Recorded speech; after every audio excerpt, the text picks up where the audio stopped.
इसलिए हम हमारे गुरुओं का सम्मान करते हैं। समाज भी विद्यालयों तक सीमित नहीं है कार्यक्रम। हमारे जो गुरुकुल प्राचीन पद्धति थी शिक्षा की, उस समय गुरुकुल में रहकर विद्यार्थी पढ़ता था, वो घर नहीं आता था। उस समय की शिक्षा पद्धति ऐसी थी। आज का जो हॉस्टल वाला कल्चर है, बोर्डिंग स्कूल वाला जो कल्चर है, वो भारत की गुरुकुल पद्धति का ही कल्चर है। तो उस समय विद्यार्थी गुरुकुल में रहकर करता था, और अपनी जब विद्या शिक्षा पूर्ण हो जाता था, तब अपने गुरु को कुछ राशि या उपहार के रूप में भेंट करना था। गुरु दक्षिणा की पद्धति भारतीय सनातन संस्कृति में चली आ रही पद्धति है। हम गुरुओं का सम्मान करने वाले लोग हैं। भारत के अंदर गुरु को हमेशा प्रथम स्थान पर रखा गया है। भगवान से भी ज्यादा अगर हम किसी पूछते हैं तो गुरु को होता है। आज जिन परिस्थितियों में हम जी रहे हैं, हर पल इतना संघर्ष है कि हमें भी ऐसा लगता होगा कि विद्यालय में आकर हमें पढ़ाई करनी, फिर विद्यालयों से हमें होमवर्क मिलता है, उसको जाकर घर करना, फिर घर वाले कहते हैं कि पढ़ो। इन जो हर समय केवल एक ही चीज़ रहती है हमारे दिमाग में, पढ़ाई। इसका मोटा कारण सिर्फ यही है क्योंकि आज जो कंपटीशन का दौर है, उस दौर में इतना संघर्ष हो गया कि अभिभावक भी और गुरुजन भी तो यही चाहते हैं कि मेरा विद्यार्थी, मेरा बच्चा पढ़ लिख कर समाज और देश में हमारा नाम रोशन करे। इस भाव के साथ वो हमेशा आपको मोटिवेशन करते रहते हैं, आपको दिशा और दशा देते रहते हैं। एक कहानी याद आती है, एलिस इन वंडरलैंड नामक एक अंग्रेजी कहानी है, बहुत बड़ी वो कहानी है। एक बच्ची अपनी माँ के साथ बाजार में आती है। बाजार में भीड़ भाड़ थी, तो बच्ची का हाथ अपनी माँ से छूट जाता है और भीड़ भाड़ में वो बच्ची अपनी माँ से छूट जाती है। माँ भी उसे हेटती चली जाती है और बच्ची भी भीड़ भाड़ देखती है और डरती है और धीरे धीरे निकलकर शहर से बाहर आ जाती है। तो शहर से बाहर आकर एलिस नाम की बच्ची सुनसान सड़क पर खड़ी थी, तभी एक महिला उसके पास आती है और फिर रोते हुए उसको पूछती है, बेटा रो क्यों रही है? तो एलिस उस महिला से कहती है, मौसी मैं इसलिए रो रही हूँ कि मेरी माँ से मेरा बिछड़ गई और मैं मेरी माँ के पास जाना चाहती हूँ। तो महिला उस एलिस नाम की बच्ची से पूछती है कि मैं तुझे तेरी माँ के पास अवश्य पहुँचा दूंगी, लेकिन आप मुझे ये तो बताओ कि आपका घर का पता क्या है? तो एलिस ये कहती है कि समस्या यही है कि मुझे मेरे घर का पता मालूम नहीं है। तो महिला कहती है, जब आपको आपके घर का पता मालूम नहीं है तो मैं आपको आपकी माँ के पास कैसे पहुंचा सकती हूँ? आज स्थिति बहुत हद तक अधिकांश बच्चों की स्थिति और समाज के बंधुओं की स्थिति भी यही है।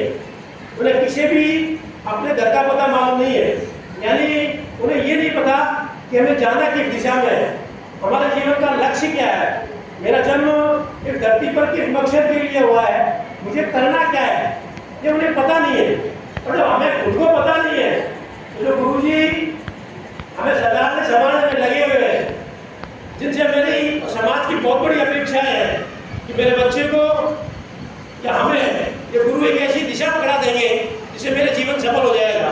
लेकिन दिशा तो वो गुरु तब पकड़ा पाएगा जब मुझे ये पता होगा कि मुझे जाना कहाँ है। जब मुझे जाना कहाँ है यही नहीं पता तो हमें कोई भी दिशा नहीं पकड़ा सकता। हम आजकल एक आम चलन का शब्द हो जाता है कि ये बच्चा गलत राह पर जा रहा है, ये बच्चा गुमराह हो गया।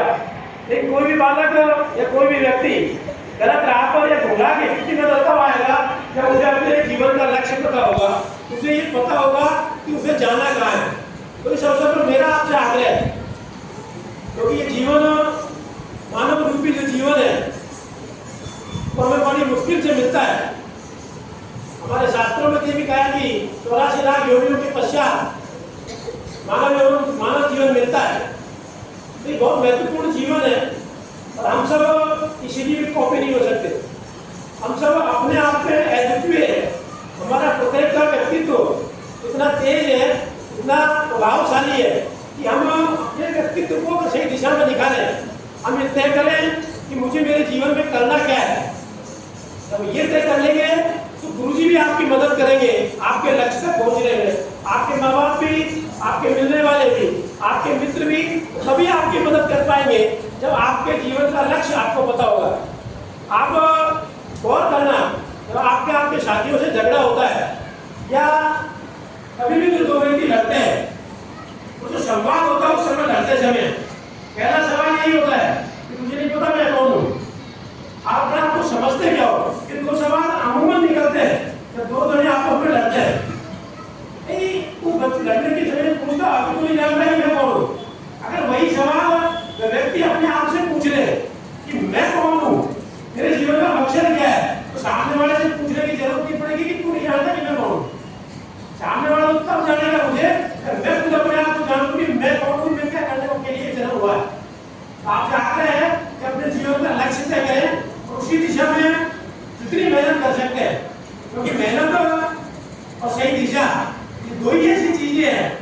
आपको आपके लक्ष्य तक पहुंचा सकती है। केवल मेहनत करते रहोगे और जीवन की दिशा लक्ष्य तक नहीं होगा तो आप स्थिति पर नहीं पहुंच सकते। आप सुबह से लेकर शाम तक मजदूरी करने वाला एक मजदूर भी बहुत हार्ड मेहनत करता है, इतनी जबरदस्त तो मेहनत करता है कि शाम को जब घर पहुंचता है तो कब नींद आ जाती है पता नहीं पड़ता।